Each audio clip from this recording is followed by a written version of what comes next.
everyone, welcome back to the studio. Today we are doing a really fun, bright springtime painting of a geranium plant in a terracotta pot.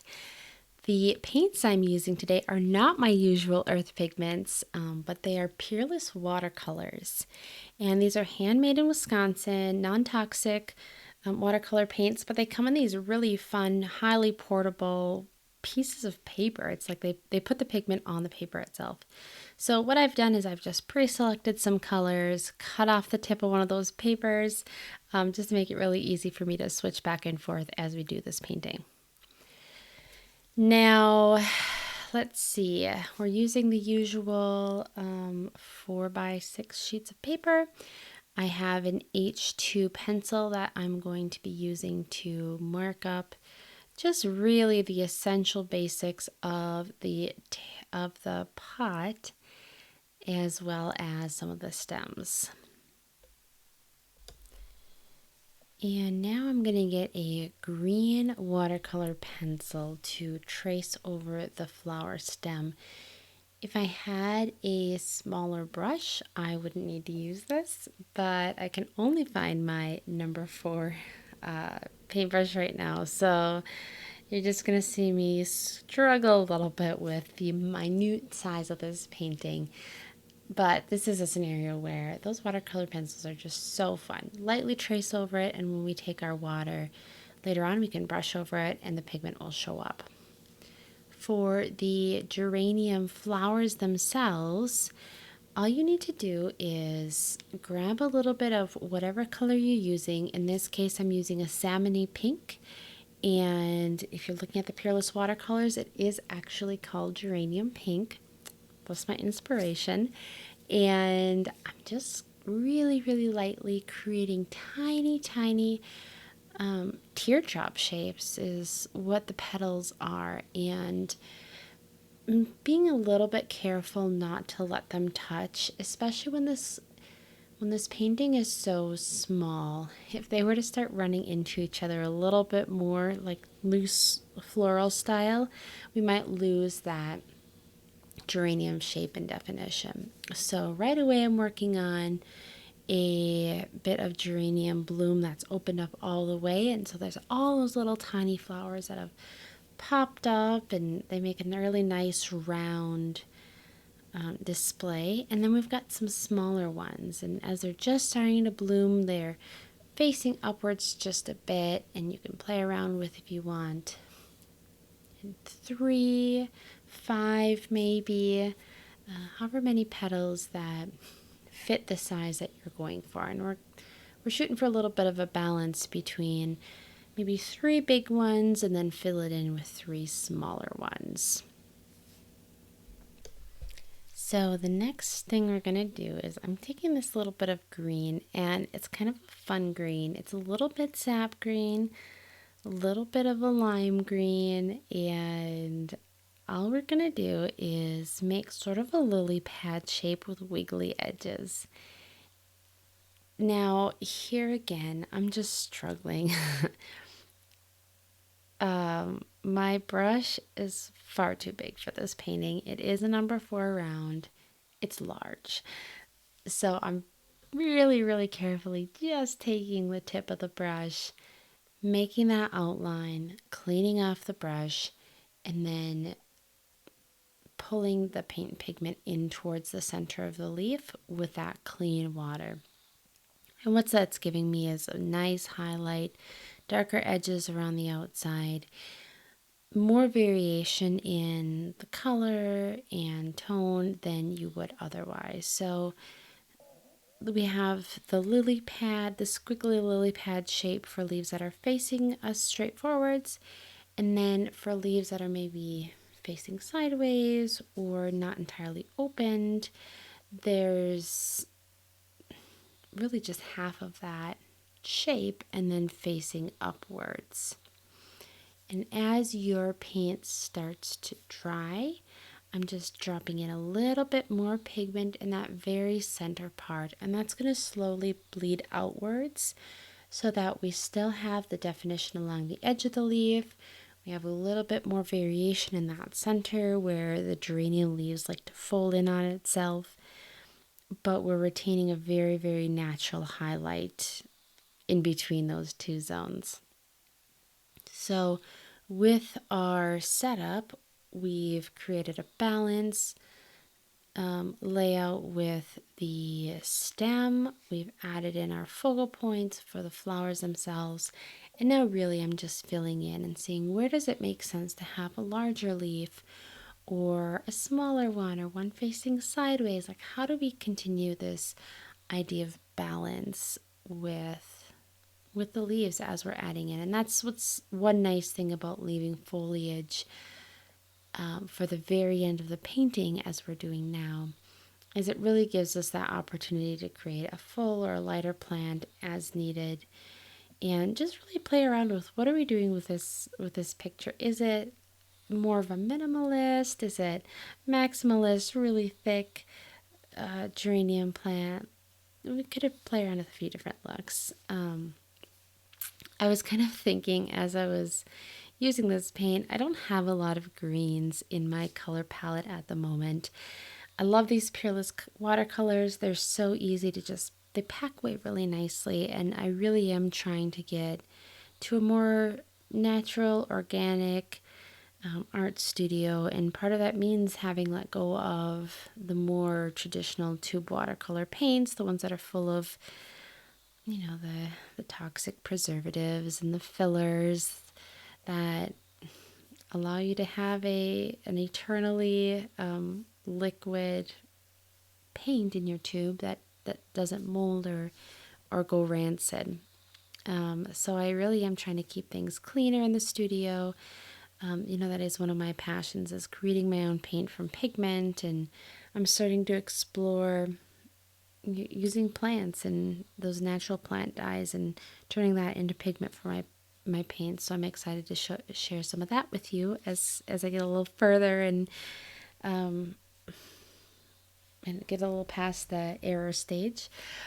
But all of which is just to say, green is a very challenging color. Obviously, you can mix your yellow ochres with my indigo, but here it was just easier to grab out my little Peerless. It was a lot brighter than some of the other colors I've been playing with recently in terms of greens, and the way the Peerless colors mix as or don't mix as you pull them off the card, is it does give a nice variation. As you can see, some of my green is coming out really lime green and bright and yellowy, and then I'll pull up some more from the same card and it comes out a little bit deeper green with maybe a little bit more blue pigment in it. And it's bringing in all that variation that you would normally have to get mixing it yourself on your palette, and that's really nice and very convenient. So these are definitely really fun types of paint watercolors to have in your kit if you're looking for something that's very portable, that's easy to store, that is just something different than your usual, $10 a paint tube that you would get at an art store. So just continuing to add here some more shading, making sure we have some nice variation in terms of colors, in terms of depth. One of the dangers of painting leaves is that it starts looking a little bit flat, especially if you overwork that paint. So I'm trying to be very careful, even with my massive brush in this particular painting, to make sure that I'm not overworking it. I'm letting the paint sit there. I'm letting watercolor do its magical watercolor thing, which is it decides where it wants to go. And the more you can allow that paint to blend on its own, the more natural your painting will look. And as it gets a little drier, I will try to add in just a little bit of lines spreading outwards on each of the leaves, trying to get some of those subtle veins. Maybe just give a little suggestion of them as I'm painting.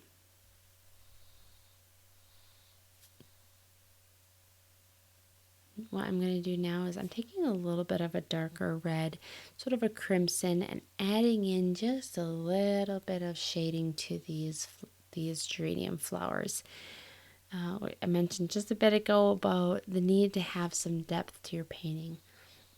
With acrylics, with oils, you can start dark and build in your highlights, but with watercolors, it's important to start out really at the lightest that you think you're going to need and then add in that depth as you go deeper.